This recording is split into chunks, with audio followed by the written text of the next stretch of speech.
In front of me is VIVO Y35 and today I would like to show you how you can change default apps on this device. First of all, you need to install your new defaults, in my case Opera Mini browser. When your app is ready, go into Settings and scroll down. Over here you need to access Apps section, scroll down again and choose Default Apps. Now tap on one of those options, in my case Browser app, and tap on an app that you wish to apply, in my case Opera Mini. Then select the Back button.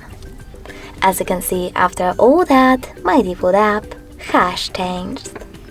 Thanks so much for watching. If you enjoyed this video, leave a like, comment and definitely subscribe.